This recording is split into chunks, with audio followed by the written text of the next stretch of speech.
Now, take a look at this. Mapping the Manosphere, a social network analysis of the Manosphere on Reddit. Now, this is a thesis that is being posted on the Department of Homeland Security website, and it's the topic I want to talk about. I'm not going to break down this particular thesis today. I want to talk about, in general, how the men's rights movement and the whole manosphere is beginning to be investigated as a potential domestic terrorist threat, and how the federal government is beginning to look at the manosphere and the men's rights movement and ask, hey, are these guys extremists?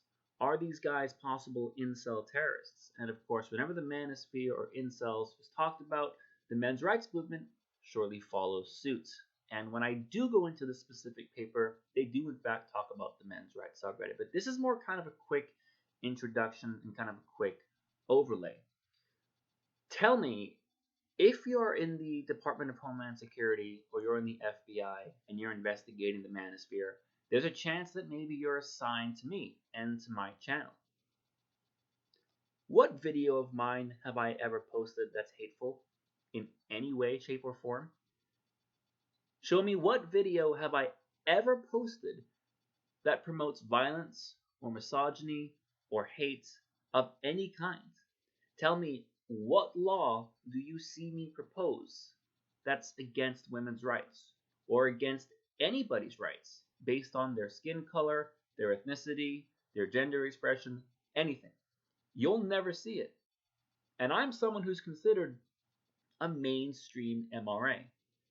And I would invite you, go to some MRA conferences, go to some MRA events. Come join us at the National Coalition for Men's Sunday Talk. Come join us at the Men's Rights Discourse Saturday Talks. We talk every week, and we talk about all different kinds of men's topics with an open mic, so anybody can participate. Show me, where do you see MRAs, men's rights activists, for the most part, showing any kind of sexist attitudes? Yes, there are examples that I do not like. I may get in trouble in the men's rights circle for saying this, but I don't like people like Paul Elam. I think the way he expresses himself is genuinely misogynistic, and I have said that before. But for the most part, the men's rights movement that I hang around with, and I consider myself pretty mainstream, and I would say the places I go to and the communities I go to are fairly mainstream, I don't see any sexism. I don't see anyone judging anyone for how they were born. I don't see any MRAs suggesting laws that are discriminatory or biased or sexist against people for being born a certain way. Pretty much ever. Now, one of the things they say is that a crucial component of the men's rights movement is being anti-feminist. I'm going to repeat something I've said many times on this channel. I am not against the idea of feminism. I am not against the definition of feminism.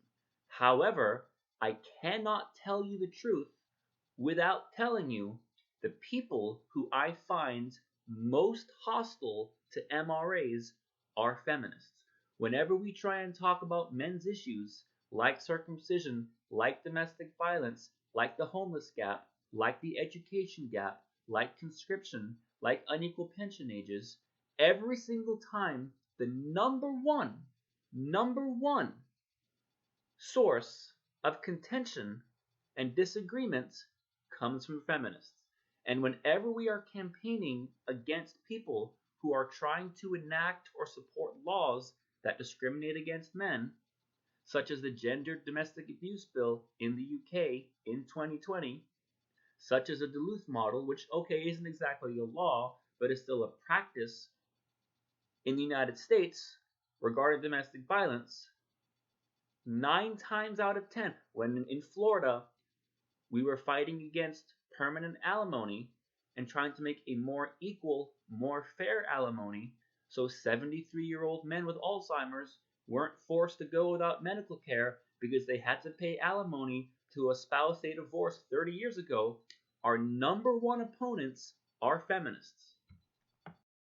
So a lot of times in these reports, when they talk about how these angry young incel, MAGTOW, MRA, red pill men who they lump together even though those four groups have very little in common and actually quite dislike each other a lot of the time, say they're united in their hatred of feminism and their hatred of feminism which leads them to misogyny.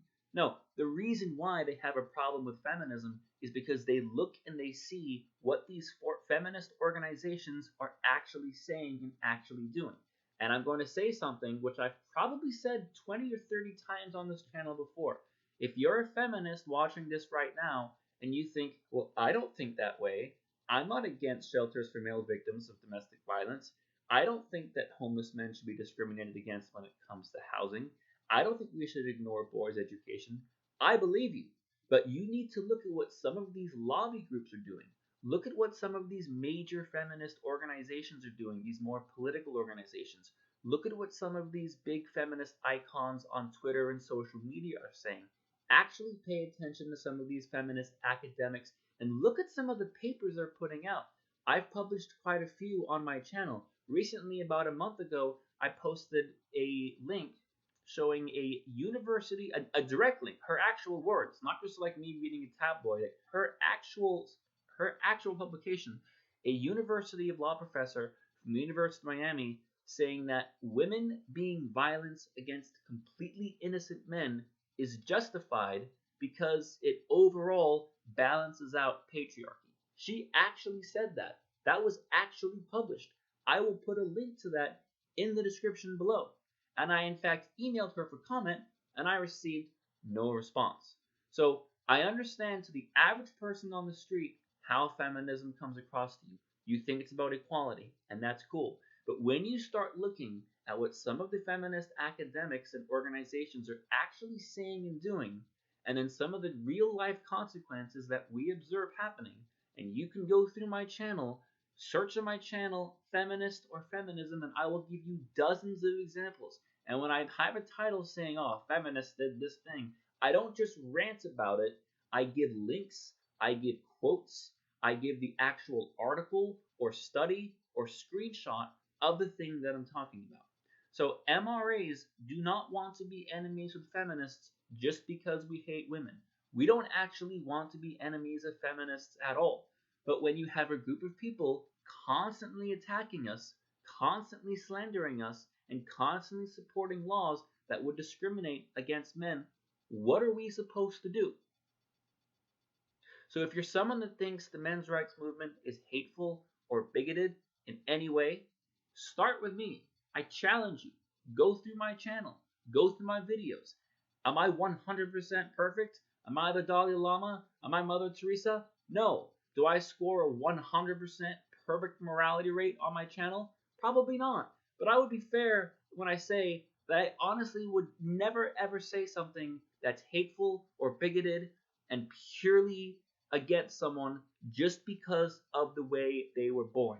Yes, I have been sharply critical of feminists in the past, but when I am sharply critical, it is because I am criticizing what they are choosing to say and choosing to do.